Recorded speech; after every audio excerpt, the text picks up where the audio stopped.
El quinto evangelio. Samael Aun Beor. Conferencia número 69. Doctrinas del error. Religiones fundadas por tenebrosos. Fecha de grabación: 1972. Fuente en audio, no disponible. Contexto: Segunda Cámara. Fuente del texto: transcripción de apuntes de conferencias de Víctor Manuel Chávez Caballero. Ante todo, es bueno comprender que nosotros estamos entregando un mensaje para la nueva era del Aquarius. Hace mucho tiempo, interrogué a mi divina madre Kundalini en los mundos suprasensibles, y protesté, le dije, bueno, yo veo que todos los maestros han viajado, Krishnamurti, Krumheller, Blavatsky, y yo, ¿voy a permanecer encerrado aquí toda la vida? ¿Que no tengo derecho a viajar? Entonces, respondió ella, no, porque a ese cuerpo que a la madre naturaleza le ha costado tanto trabajo crear, lo destruirían. Entonces le respondí, ¿qué importa que destruyan mi cuerpo? Yo amo a la humanidad y estoy dispuesto a dar hasta la última gota de sangre por la humanidad. Y ella contestó diciendo, pero, es que no solamente destruirían tu cuerpo, sino el de muchos otros, y eso no sería amor. Me dejó callado, sin poderle replicar. Luego me dijo, recuerda que tú eres el avatar de la nueva era del Acuario, y tendrás que entregarle a la humanidad un mensaje totalmente revolucionario, totalmente distinto a todo lo que se enseñó en el pasado, totalmente nuevo a lo que se enseñó en el pasado, y contesté, sí, así es, estoy dispuesto a obedecer. Ciertamente, mis caros hermanos, estamos obedeciendo. Esta enseñanza que estamos dando no es posible mezclarla con otras enseñanzas. Ciertamente, los hermanos de Costa Rica marchan bien, pero hay un pequeño grupo que, dijéramos, trata de confundir estas enseñanzas con las del maestro Wiracocha Krumheller. No estoy en contra de sus enseñanzas, nuestro mensaje es distinto, nuestras enseñanzas no pueden mezclarse con las de Krumheller, nuestra misión es distinta. Las enseñanzas de Krumheller es kinder indispensable, sí, pero kinder, y tan incipientes, que no se ha desarrollado allí la enseñanza, allí están en estado germinal, solas así, tal como están escritas, lo convertirían a uno, en un Hanasmusen con doble centro de gravedad. Digo en un Hanasmusen porque el maestro Wiracocha alaba mucho al ego, al yo, al mí mismo, le rinde culto al ego, considera al yo como algo muy divino. Claro, si una persona se dedica a trabajar con el Sahaja Maituna, pero alaba al ego, obviamente, se convierte en un Hanasmusen con doble centro de gravedad. Así pues, tales enseñanzas, como están escritas, lo convertirían en un Hanasmusen. ¿Qué es un Hanasmusen? Hanasmusen tiene dos personalidades, la una angélica, es decir, el ser divino vestido con los cuerpos superiores existenciales del ser, forma una personalidad inefable, pero el ego, el yo, tan alabado por Krumheller, forma una especie de personalidad de tipo tenebroso. De manera que, un Hanasmusen tiene dos personalidades, una angélica y otra diabólica, podría decirse que tiene, dijéramos, doble centro de gravedad. En los mundos superiores, invocamos a Andramelech. Para tal efecto, se reunió un grupo de hermanos, y lo llamamos con la invocación de Pedro de Apono. Naturalmente, la llamada se hizo con todo el rigor del caso, y un huracán frío, los aló a todos y de pronto contestó Andramelech a distancia. Se presentó cantando la vocal M, y vino hacia nosotros, se detuvo en el umbral del salón, alto, gigantesco, vestido con túnica negra con una franja blanca, le envolvía el cuerpo hasta los pies, pero en el corazón llevaba un medallón, unas alas, y llevaba un cetro de la logia blanca en la mano derecha, y en su frente amplia, con grandes ángulos de entrada, y su labio fino y delicado y su nariz aguileña, y sus ojos grandes y azules, reflejaban el infinito, y sus manos largas como las de un místico, como las de un Francisco de Asís, como las de un Jesús de Nazaret. Nosotros lo miramos con asombro, yo personalmente le saludé con un abrazo y le dije al grupo, tengo mucho gusto de presentarles a mi amigo Andramelech, y todos se llenaron de terror. Ahí había el bodhisattva de Unchoan, que tiene cuerpo actualmente, huyó despavorido. Andramelech saludó con mucho cariño, luego se dirigió a una habitación contigua, y en un bufete se sentó y se acercó al maestro, y le consultó y le dijo, recuerda que nosotros somos ángeles y que no tenemos por qué colocarnos en ambientes bajos, vulgares, etc. Pero a mí me preocupaba mi amigo el Choan, y este ya había regresado a su cuerpo. Lo curioso, es que cuando el maestro estaba platicando con Andramelech, a pesar de ver en él, un trono, adivinaba allá en las profundidades de este jerarca, existía otra personalidad de él, pero terriblemente maligna, y no estaba equivocado. Muy de mañana salí y busqué a mi amigo y lo encontré en su negocio, en una tlapalería y le dije, ¿por qué se regresó usted al cuerpo, hermano? Y dijo, no pude resistir a Andramelech, sentí horror, tiene una fuerza eléctrica espantosa, no pude resistir la mirada de él. Pero hermano, ¿qué dice usted de este personaje? No entiendo, ¿será mago blanco? No lo sabemos, ¿será mago negro? Lo ignoramos. Es grandioso, muy decente, irradia una fuerza espantosa, pero no lo sabemos si es luminoso, si es de la magia blanca o es de la tenebrosa, claro, cada uno de nosotros resolvió continuar sus investigaciones por su cuenta. El Choan vino a descubrir que Andramelech estaba encarnado, que vivía en la China, que tenía un gran restaurante, y que tenía otros negocios, era pues, chino.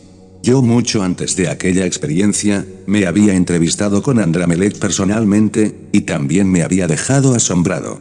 Antes de esa invocación que hicimos todos en un grupo, yo por mi cuenta ya me había entrevistado con él en una caverna, ahí le invoqué, pero entonces el evento había sido completamente diferente.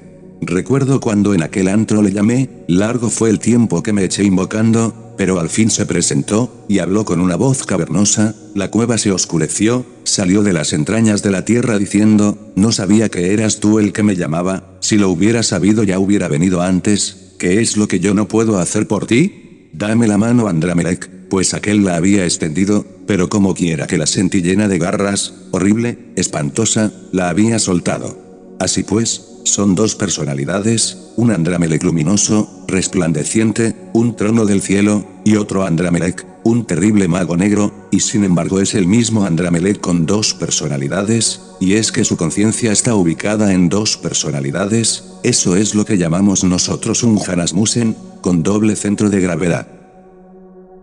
Pero bueno, ¿por qué Andramelech es un Janasmusen? Sencillamente, porque es un trono caído, su bodhisattva está caído, y como quiera que está caído, el ego, el yo que posee ese bodhisattva se robusteció demasiado, hasta convertirse en otra personalidad, pero de tipo tenebroso. Ahí está la personalidad angélica, y la tenebrosa, sin embargo es el mismo, eso es lo que se llama un Janasmusen con doble centro de gravedad.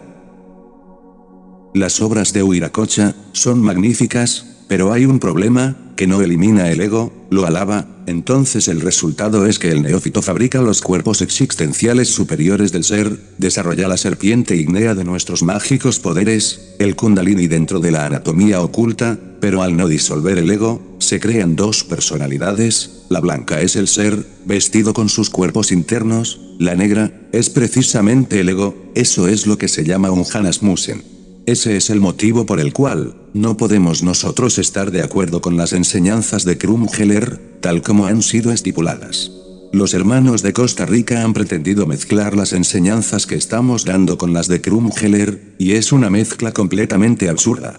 Este mensaje que estamos dando, mis caros hermanos, es completamente revolucionario.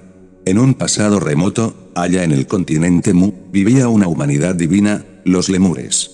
Este tipo de seres, se reproducían mediante el sistema de Kriya Shakti, la voluntad y el yoga, en los templos de misterios había grandes patios empedrados y en los patios practicaban Sahaja Maituna, dentro del templo, claro está, públicamente, así se reproducían. Cualquier zoospermo puede escaparse de las glándulas sexuales para hacer fecunda una matriz, era la reproducción que se dice en yoga, de Kriya Shakti. Los tronos eran los que dirigían entonces, el acto sexual. Se le consideraba un sacramento, y nadie se atrevía a violar la ley, pero desgraciadamente, nuestro planeta Tierra, en el continente Lemur, era agitado por tremendos terremotos, entonces las capas geológicas no tenían en aquel entonces la consistencia que tienen hoy. El arcángel Sakaki, y el archifísico Serafín Loisos, comprendieron que había necesidad de que la humanidad, aunque fuera momentáneamente, desarrollara el abominable órgano kundartiguador. Tal órgano, quiero que ustedes lo sepan, es el fuego sagrado proyectado desde el cóccix hacia los infiernos atómicos del hombre, la famosa cola pictórica con que representan al Satán bíblico. Claro, no es que el arcángel Sakaki hubiera extraído el fuego a cada ser humano para convertírselo en la cola, no, absolutamente, pero sí él, y su altísima comisión de individuos sagrados se las arreglaron con las mónadas de la humanidad para que Lucifer, que no es otra cosa sino la reflexión del logos en cada ser humano, adquiriera cierta libertad de acción. Ese Lucifer bíblico, hay que saberlo entender.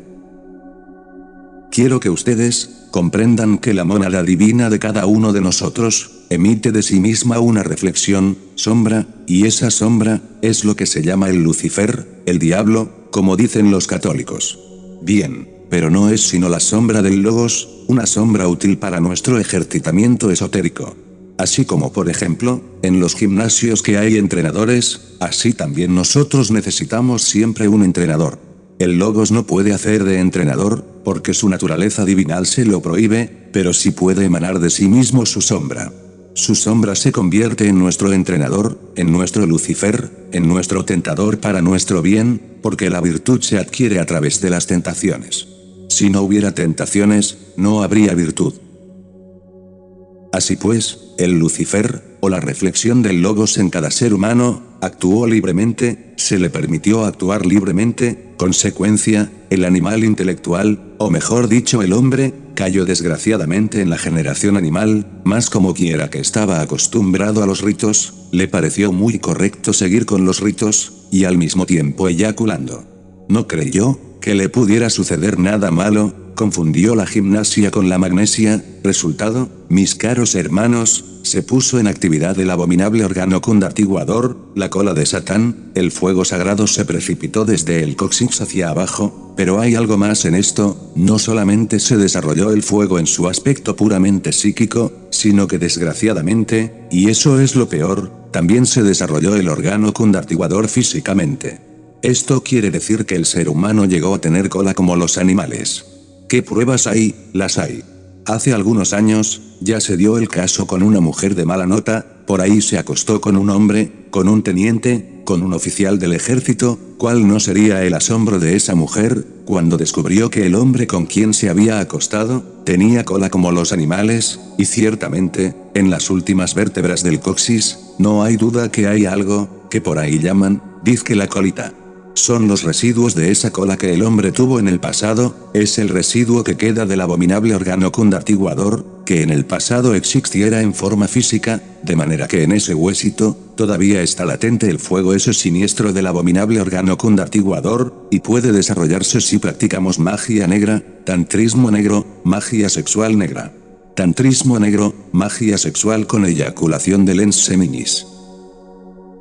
Quiero que sepan, que a raíz de la caída, de la eyaculación animal, se desarrolló tal órgano. Con el tiempo el ángel Loisos, comprendió que la humanidad ya no necesitaba ese órgano, y a través del tiempo movió, o puso en actividad ciertas fuerzas que permitieron que a través del tiempo se fuera atrofiando ese órgano físicamente.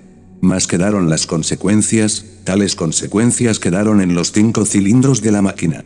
¿Cuáles son los 5 cilindros de la máquina? Intelecto, emoción, instinto, movimiento, sexo, ahí quedaron las malas consecuencias del abominable órgano condartiguador. Esas malas consecuencias están debidamente concretadas, cristalizadas en la forma de los agregados psíquicos, tales agregados de naturaleza animal, personifican nuestros defectos, tales agregados de naturaleza animal, en su conjunto constituyen el ego, el mí mismo, el sí mismo, el yo. Así pues, alabar es el yo, como lo hace, no Huiracocha, sino Krumheller, así distíngase, entre el arzobispo que es Huiracocha, arzobispo de la Logia Blanca, y Krumheller como Bodhisattva. Es claro, es un gravísimo error, la verdadera disciplina esotérica, hermanos, debe empezar por la eliminación del ego. Eliminar las malas consecuencias del abominable órgano condartiguador, por ahí debe comenzar la disciplina esotérica, porque si nosotros queremos llegar a despertar conciencia, necesitamos eliminar el ego. La conciencia, desgraciadamente, se encuentra embutida entre todos esos agregados psíquicos que constituyen el ego. Tales agregados son los que constituyen la ira, la gula, la codicia, la envidia, la pereza, etc., cada uno de los defectos se desenvuelve y desarrolla en los 49 niveles, que son los 49 niveles del subconsciente. Esos 49 niveles se hallan en relación con las 49 cristalizaciones del opio, desgraciadamente. Bien, si no empezamos por eliminar esos agregados, el despertar de la conciencia se hace imposible. Hay otro grave error, no solamente de Krumheller, sino de la Blavatsky, Annie Besant, de Max Heindel, y de todos esos iniciados de finales del siglo pasado y principios de este. Tal error consiste en creer firmemente y a pie juntillas, que todo ser humano nace ya con los cuerpos astral, mental y causal. Aseverar eso, es ignorancia. El animal intelectual equivocadamente llamado hombre, solamente posee un cuerpo físico con su asiento vital, nada más. ¿Qué hay más de ese físico, de ese vital, el ego? Entonces la conciencia, ¿qué? Está embutida en el ego, está metida entre todos esos agregados psíquicos que constituyen el ego. Desgraciadamente, si no destruimos ese ego, la conciencia no se liberta, y si la conciencia no es debidamente liberada o emancipada, tampoco puede despertar, y si no despierta la conciencia, continuamos nosotros dormidos, morimos sin saber a qué horas, nacemos sin saber a qué horas. Concretando, les diré que ante todo es necesario, antes de llegar a la completa liberación, antes de llegar a conocer la verdad final, antes de alcanzar la estatura de un Kumara o de un Jesús de Nazaret, convertirnos en hombres auténticos. Ahora bien, ¿cómo nos convertiríamos en hombres auténticos? Mediante la transmutación sexual, y mediante la disolución del ego. En el esperma hay un hidrógeno, que es el hidrógeno sexual Si12, necesitamos transmutar, eso es obvio, transmutándolo, lo convertimos en el vehículo astral, ese cuerpo maravilloso con el que podemos movernos consciente y positivamente en los mundos suprasensibles. Nuevas transmutaciones nos permitirán convertir a tal hidrógeno en el mental, y entonces ya tendríamos otro cuerpo además del astral. Otras transmutaciones nos permitirían convertir a tal hidrógeno, cristalizar a tal hidrógeno en el cuerpo causal. Un hombre con un cuerpo físico, con un astral, con un mental, con un causal, es un hombre de verdad. Tal hombre puede encarnar al alma humana, a ese tercer aspecto de la tríada teosófica, tal criatura se convierte en un humano auténtico, pero para alcanzar el grado de hombre, hay que transmutar, no es posible volverse hombre si no se ha transmutado. Entonces los seres humanos que pueblan la tierra, ¿qué? No son hombres. Si decimos esto por las calles, públicamente, nos dan una golpiza tremenda, pero finalmente tenemos que reconocer que Diógenes tenía razón. Cuando andaba por las calles de Atenas buscando un hombre con una lámpara encendida a mediodía, llegó donde los sabios más grandes y no halló un hombre, visitó a los filósofos y no halló un hombre. ¿Qué buscas, Diógenes? Le decían, busco un hombre, pero, si las plazas están llenas de hombres. No, esos no son hombres, son bestias, comen y duermen y viven como las bestias. Tenía razón Diógenes. Entonces, mis caros hermanos, lo primero que necesitamos es convertirnos en hombres. ¿Cómo nos convertimos en hombres? Creando el cuerpo astral, creando el cuerpo mental, creando el cuerpo causal, y encarnando el alma, nos hacemos hombres. Y los que viven actualmente, no son hombres, son animales intelectuales, son homúnculos racionales, son humanoides, pero no hombres. El hombre es el rey de la creación. ¿Recuerdan ustedes el apagón de Nueva York? ¿Qué vieron los aviadores en aquella noche? Dos pequeñas naves que volaban en el espacio en Estados Unidos, una de ellas se perdió en el infinito cuando aparecieron los aviones de combate, y otra se posó suavemente sobre una torre eléctrica. A los pocos instantes se apagó Nueva York, todos sus alrededores y hasta el Canadá. Esas gentes en las calles, parecían locas. Qué desorden, qué tumulto tan espantoso, qué gritos. De nada sirvieron los científicos. Se tomaron fotos, al tiempo, no pudieron negar que sí había intervenido una nave cósmica, había paralizado a una de las potencias más grandes del mundo, a Estados Unidos. ¿Por qué? Porque el hombre es el rey de la creación, pero el hombre, no confundamos con el animal intelectual, me refiero al hombre. Ahora bien, después de haber creado los cuerpos existenciales superiores del ser, después de haberse convertido en hombre, ¿qué es lo que se necesita? Eliminar al ego, ¿verdad? Porque si no se elimina, se convierte uno en un Hanasmussen con doble centro de gravedad. entonces el yo nada tiene de divino, hay que reducirlo a polvo, a cenizas, ¿y cómo? Tenemos que comprender nuestros defectos. En la vida diaria, en la convivencia con nuestros semejantes, con nuestros amigos, en la casa, en el trabajo, en la calle, de uno en uno, no de a montón, si estamos en estado de alerta percepción, alerta novedad, nos autodescubrimos. Cualquier defecto escondido aflora, salta.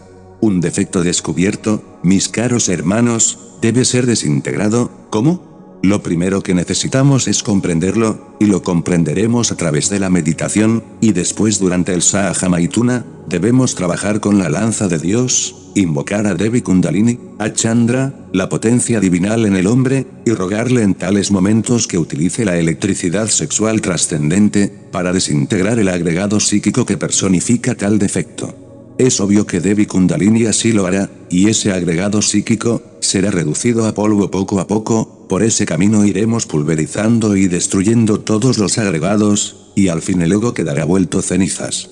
Repito, si no los destruimos, nos convertiremos en un Hanasmusen con doble centro de gravedad, es decir en un Narut, así lo denominan en el oriente, o tumar, es decir un aborto de la madre cósmica. Ahora verán ustedes por qué no estoy de acuerdo con esas enseñanzas que alaban al ego, al mí mismo, al sí mismo. Necesitamos la muerte radical, necesitamos pasar por la aniquilación budista. No podremos nosotros llegar a la perfección en la maestría, mientras no hayamos muerto en sí mismos. Quien se fabrica los cuerpos existenciales superiores del ser y encarna a su principio anímico, se hace hombre, se vuelve maestro, pero una cosa es alcanzar la maestría y otra cosa es lograr la perfección en la maestría. Para lograr la perfección en la maestría, tiene uno que haber muerto totalmente en sí mismo, no tiene que haber quedado nada del ego, entonces la divinidad, el tercer aspecto de la divinidad, la tercera fuerza, Shiva, el archimago y archihierofante, el Führer, nombre que desafortunadamente se puso Hitler, que es nada menos que el tercer aspecto del Espíritu Santo, viene a cristalizar en nosotros totalmente. Nos convertimos entonces en Kumaras, con poderes sobre la vida y sobre la muerte. Más tarde se hace necesario pues, cristalizar en nosotros al segundo logos y al primer logos, pero para cristalizar en nosotros al segundo logos, hay que vivir de acuerdo con el evangelio cristiano o budista, si ustedes lo prefieren, porque la moral cristiana o la moral budista es lo mismo: perdonar a los que nos odian, bendecir a los que nos maldicen y persiguen, besar el látigo del verdugo, devolver el bien por mal, es decir, sonreír ante las peores adversidades. Quien verdaderamente vive de acuerdo con estas máximas, va creando en su constitución íntima, elementos psíquicos y químicos, y psicosomáticos, para cristalizar la segunda fuerza, todos ellos favorables, que es la del Cristo cósmico. Así pues, primero necesitamos cristalizar el tercer logos, después el segundo logos. Es obvio que quien cristaliza al segundo, cristaliza al tercero, porque el Hijo es uno con el Padre y el Padre uno con el Hijo. Alcanzar pues, ese estado de logoi, es la meta, pero no es posible alcanzar tal estado, mientras estemos vivos.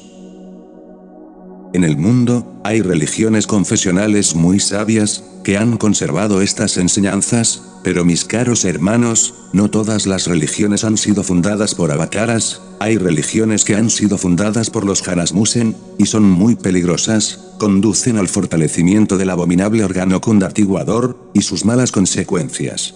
Los Hanasmusen también han fundado religiones, pero las verdaderas religiones, las que conservan la semilla de la verdad, son aquellas que los grandes avataras han creado, y que tienen por basamento los tres principios básicos de la revolución de la conciencia. Primero, nacer, porque hay necesidad de fabricar los cuerpos existenciales superiores del ser.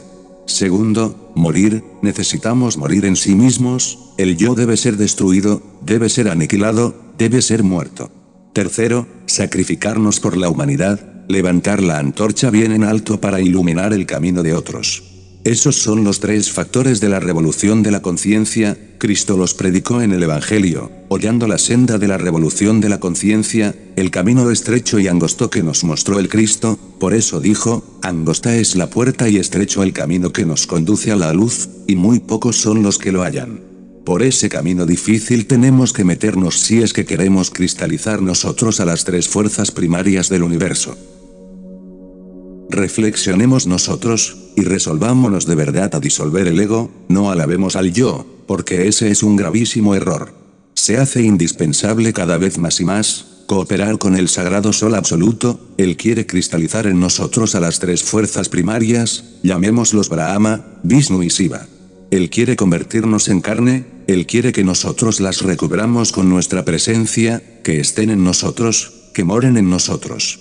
Nuestro deber es cooperar con el sagrado Sol absoluto. Solo el día en que lleguemos a cristalizar en nosotros a esas tres fuerzas primarias, tendremos el derecho a volver al sagrado Sol absoluto, convertidos en dioses auténticos. Por eso dijo el Cristo, conoced la verdad y ella os hará libres.